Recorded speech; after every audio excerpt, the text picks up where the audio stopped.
তখন রোজা ছিল কেমন, মানে আমাদের নবীজির জামানায়, সাহাবাদের জামানায় রোজার বিধান ছিল এরকম যে সন্ধ্যা হইলে ইফতারির টাইমে যতক্ষণ পর্যন্ত সজাগ থাকবে, মানে আরেকবার ঘুম না যাবে ততক্ষণ পর্যন্ত আপনার সে খাবার দাবার স্ত্রীর সাথে মিলামিশা সব করতে পারবে। কিন্তু সন্ধ্যার পর থেকে নিয়ে যখনই ঘুমায় যাবে, ঘুম আইসা গেলে নতুন রোজা শুরু। মনে করেন এখন যদি সন্ধ্যা 6টা বাজে ইফতার করলাম, এখন সজাগ যতক্ষণ খানার টাইম এতক্ষণ, বুঝেন নাই হিসাবটা? সজাগ যতক্ষণ এতক্ষণ, 8টা বাজে ঘুমায় গেছে রোজা শুরু। বা মাগরিব পড়ে বলে কদ্দুর শরীরটা ভাল লাগতেছে না, সারাদিন ব্যস্ত ছিলাম, একটু শুইছে, রোজা শুরু। এটাই ছিল বিধান, এটাই নবীজির জামানা ছিল। কিন্তু এইটুকুর কারণে সাহাবাদের কষ্ট হইতেছিল। কি কষ্ট? দেখা গেছে অনেকে সন্ধ্যাবেলা ইফতারের সময় হয়তো সামান্য মাত্র পানি পান করছে বা 2টা খেজুর খাইছে, অথবা খায় নাই, এরই মধ্যে মাগরিবের নামাজ পড়ে ক্লান্তিতে ঘুম চলে আসছে, এই কারণে আর খাবার খাইতে পারে নাই। সারা রাত্র আবার নতুন রোজা শুরু হয়ে গেছে, পরের দিন আবার সন্ধ্যার সময় খাবার অনুমতি। তো ফলে একদিন একজন সাহাবী সন্ধ্যাবেলায় খাইতে পারে নাই, ফলে ঘুমায় গেছে। নতুন রোজা শুরু হয়ে যাওয়াতে আগের দিনের পুরা রোজা, সারা রাত্রের রোজা, পরের দিন দুপুরবেলা হযরত কাইস ইবনে সারমা আল আনসারী রাদিয়াল্লাহু তাআলা আনহু তিনি বেহুশ হয়ে গেছেন একেবারে। তো আল্লাহ তাআলা দেখছে আমার বান্দার তো কষ্ট হইতেছে, তো আল্লাহ তাআলা পুনরায় আবার বিধান নাজিল করে এই কোরআনের মধ্যে আল্লাহ আবার বলছে, ঠিক আছে বান্দা, আরো কমায় দিলাম, এখন সুবহে সাদিক থেকে সূর্য অস্ত পর্যন্ত, এই সন্ধ্যা পর্যন্ত, এই পর্যন্ত রোজা রাখো। সন্ধ্যার পর থেকে সূর্য ডুবার পর থেকে পরবর্তী সুবহে সাদিক পর্যন্ত সারা রাত্র এইবার ঘুমাও আর সজাগ থাকো। খাবার দাবার, স্বামী স্ত্রীর মিলামেশা সব কিছুর অনুমতি পূর্ণ দেওয়া হইল। ঘুমাইলেও অনুমতি আছে, না ঘুমাইলেও অনুমতি আছে। আল্লাহ তাআলা বলে, তবুও আমি চাই তোমার যেন কষ্ট না। ইউরিদুল্লাহু বিকুমুল ইউসরা, আমি কষ্ট দিতে চাই না। ইবান কি মায়া করে মালিক বলছে, মা জাআলা আলাইকুম ফিদ্দীন মিন হারাজ। আল্লাহ বলে, বান্দা, দ্বীনের নামে, ইসলামের নামে, কোরআনের নামে, শরীয়তের নামে, বিধানের নামে আমি আল্লাহ তোমাদের উপরে একটা কষ্ট আমি দেই নাই। আমাকে মানতে গিয়ে তুমি বান্দা কষ্ট পাইবা, আমি এমন মালিক না। আমি রাউফ, আমি রাহিম, আমি রহমান, আমি সব জানি আমার বান্দার ভেতর বাহির, যোগ্যতা কদ্দুর, দুর্বলতা কদ্দুর, সক্ষমতা কতটুকু। আমি যুবকের আর বৃদ্ধের হুকুম বরাবর করি নাই। আমি আল্লাহ তাআলা এরপরে দেখেন, আল্লাহ বলছে, বান্দা আচ্ছা ঠিক আছে, এরপরে আরো শোনো, দুইবার আল্লাহ বলছে, দুইবার রোজার কথা বলতে গিয়ে বলছে, ফামান কানা মিনকুম মারিদান আও আলা সাফারিন ফাইদ্দাতুম মিন আইয়ামিন উখার। শোনো, তোমরা যারা প্রচন্ড অসুস্থ, যে অসুস্থতার কারণে রোগ বেড়ে যাবে, রোজা রাখলে কোনোভাবেই পারতা না, ঠিক আছে ছেড়ে দাও, যখন সুস্থ হইবা তখন এই রোজাগুলো কাজা করো। তোমরা যদি দূরের লম্বা সফরে মুসাফির হও, তাহলে যদি প্রচন্ড রৌদ্র, প্রচন্ড পেরেশানির কারণে তুমি মনে করো যে কষ্ট হবে, তো আল্লাহ তাআলা বলে, ঠিক আছে, রমজানের রোজা সেটা ছেড়ে দিও, তুমি অন্য টাইমে যখন বাড়িতে ফিরবা তখন কাজা করে নাও। আমি চেয়েছি তোমার সহজ, আমি বান্দা চেয়েছি তোমার সহজ। আল্লাহ নবী সাল্লাল্লাহু আলাইহি সাল্লাম বলছে, উম্মত ইফতার তাড়াতাড়ি করে কইরো। আল্লাহ নবী বলছে, উম্মত সেহরি দেরি করে খাইও, মানে কষ্ট যাতে না হয়। ইফতার করো তাড়াতাড়ি, যাতে সময় হইছে সাথে সাথে ইফতার করো, এর মধ্যেই বরকত। সাহারি দেরি করো, যেন লাস্ট টাইমে নিয়ে খাও, কোনো অসুবিধা নাই, যাতে করে তোমার কষ্টের মাত্রাটা কম হয়। মানে সব মিলাইয়া রব্বুল আলামিন চেয়েছেন আমার বান্দার যেন আরাম হয়, কষ্ট না হয়। ইউরিদুল্লাহু বিকুমুল ইউসরা ওয়ালা ইউরিদু বিকুমুল উসরা। একদিকে তো সহজ করার জন্য এত ব্যবস্থাপনা করেছেন, আবার আরেক দিকে নেকি আল্লাহ তাআলা যেন বললেন, রমজানের এক একটা মুহূর্ত আমি স্বর্ণের দামে না, রূপের দামে না, মণি মুক্তার দামে না, বরং আসমান জমিনটাকে যদি 100 দাম ধরো, আসমান জমিন পুরা সৃষ্টির সেটার যেই দাম আসবে, আল্লাহ বলে তার চাইতে কোটি গুণ বেশি দামে আমি রমজানের এক এক মুহূর্ত তোমাকে দিলাম। চাও, সেকেন্ড সেকেন্ড কোটি কোটি গুণ দামি বানাই দিলাম।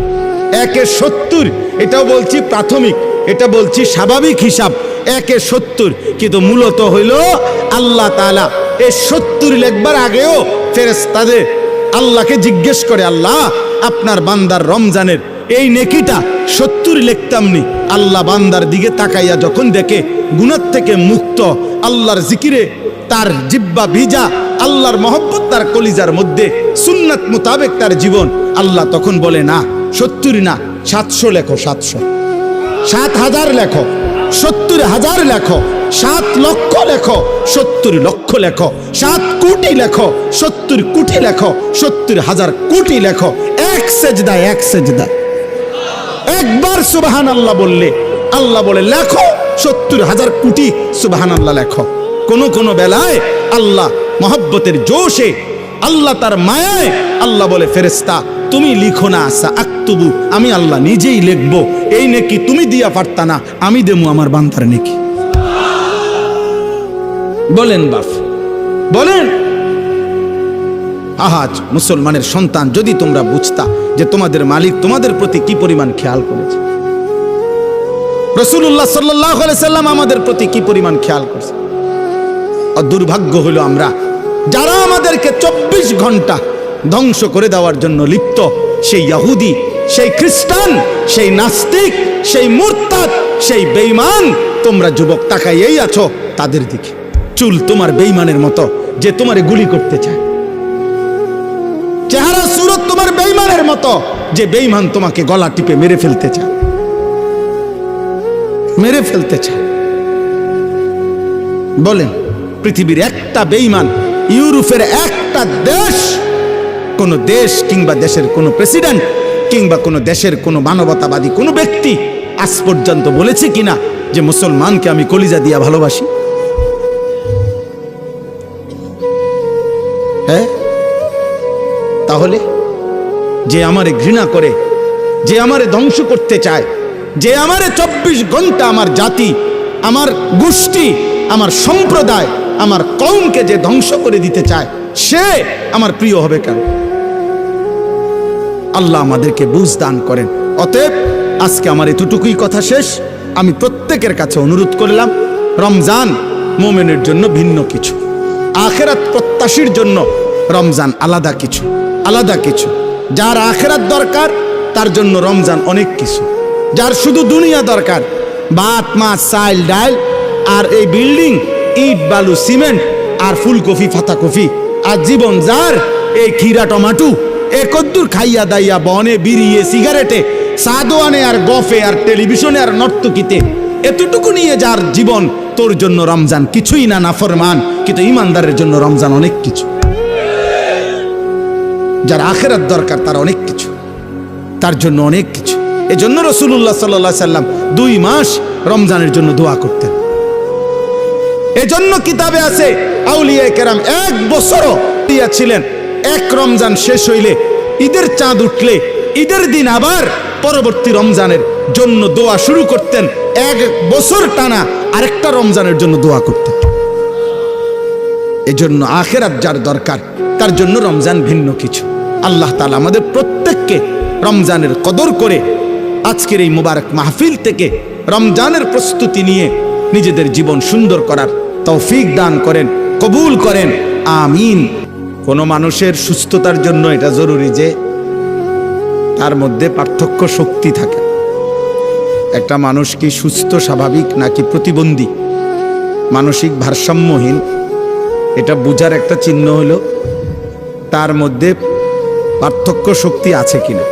অর্থাৎ যে সত্য মিথ্যা, জায়েজ না জায়েজ, উচিত অনুচিত, ভালো মন্দ, কল্যাণ অকল্যাণ, হালাল হারাম, এটা যে পার্থক্য করতে পারে, এই সুস্থ মানুষ, স্বাভাবিক মানুষ।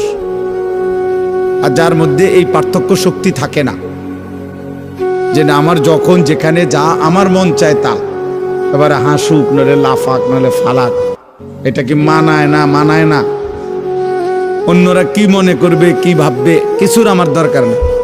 এই মানুষ কিন্তু মনে রাখতে হবে, এই মানুষ প্রতিবন্ধী, মানসিক ভারসাম্যহীন, তার ব্রেনে সমস্যা। এই জন্য ছেলেরা বাবা এটা মনে রাখো, তোমার পথে তুমি চলো, আমার পথে আমি চলি। কেউ কারোর জন্য আটকায় না, কারোর জন্যই দুনিয়া থেমে থাকে না, কারোর জন্যই না, কারোর জন্য কেউ থামে না। দুনিয়া প্রত্যেকেরকে নিয়ে আপন গতিতেই চলতেছে। ওয়াকুল্লুম ফি ফালাকিন ইয়াসবাহুন, সব কিছু একটা নির্দিষ্ট গন্তব্যের দিকেই চলতেছে। আল্লাহ তাআলা বলেন প্রত্যেকটা সৃষ্টি আল্লাহর সমস্ত সৃষ্টি।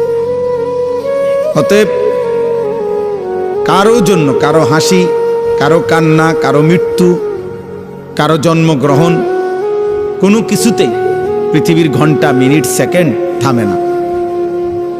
মরলেও ঘড়ির কাঁটা চলে, বাচ্চা জন্ম নিলেও ঘড়ির কাঁটা চলে, এবং আমরা আমাদের নির্দিষ্ট সময় পার করে প্রতিনিয়ত চলেই যেতে হবে, এটাই স্বাভাবিক।